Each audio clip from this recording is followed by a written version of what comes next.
VSN அகாடமியின் October 2025க்கான current affairs 226வது கொஸ்டின். பிஎம் ஸ்ரீ பள்ளிகள் திட்டத்தில் இணைய எந்த மாநிலம் மத்திய அரசுடன் புரிந்துணர்வு ஒப்பந்தம் மேற்கொண்டுள்ளது?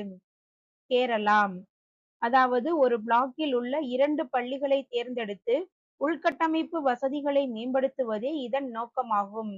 அவ்வாறு தேர்ந்தெடுக்கப்படும் பள்ளிகளுக்கு ஆண்டுக்கு ரூபாய் 1 கோடி நிதி உதவி வழங்கப்படும்.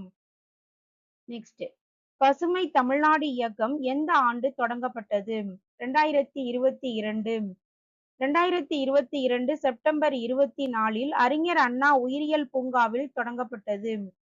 அடுத்த 10 ஆண்டுகளில் தமிழ்நாட்டின் வனப்பரப்பை 33% அதிகரிப்பதே இதன் இலக்கு.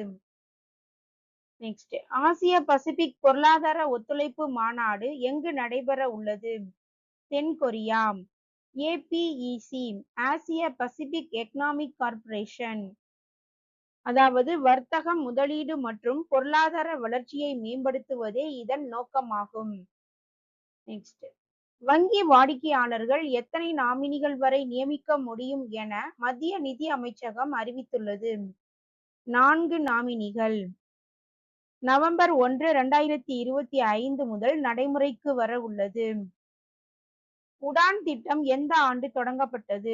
2016 அக்டோபர் 21. அதாவது பிராந்திய விமான நிலையங்களை மேம்படுத்துவதன் மூலம் நாட்டின் பல்வேறு பகுதிகளுக்கு இடையே விமான இணைப்பை அதிகரிப்பதாகும். நெக்ஸ்ட், 2025 பிரிட்டிஷ் அகாடமி புத்தக விருது யாருக்கு வழங்கப்பட உள்ளது? சுனில் அம்ரித். சுனில் அம்ரித் இந்திய வம்சாவளியைச் சேர்ந்த வரலாற்று ஆசிரியர் ஆவார். எரியும் பூமி கடந்த 500 ஆண்டுகளின் சுற்றுச்சூழல் வரலாறு எனும் புத்தகத்தை எழுதியதற்காக இவருக்கு பிரிட்டிஷ் அகாடமி புத்தக விருது வழங்கப்பட உள்ளது. உலக மல்யுத்த சாம்பியன்ஷிப்பில் இந்தியாவின் விஸ்வஜித் மோர் எந்த பதக்கம் வென்றார்? வெண்கலப் பதக்கம்.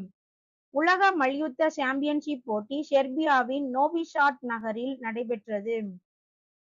ஐநா சபை உருவாக்கப்பட்டு எத்தனை ஆண்டுகள் நிறைவடைந்துள்ளது? 80 ஆண்டுகள். ஐநா சாசனம் ஜூன் 26, 1945 அன்று கையெழுத்திடப்பட்டது. பின்னர் அக்டோபர் 24, 1945 நடைமுறைக்கு வந்தது.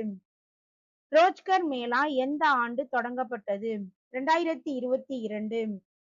இது 2022 பிரதமரால் தொடங்கப்பட்ட வேலைவாய்ப்பு திட்டமாகும். உலக போலியோ தினம் அக்டோபர் 24.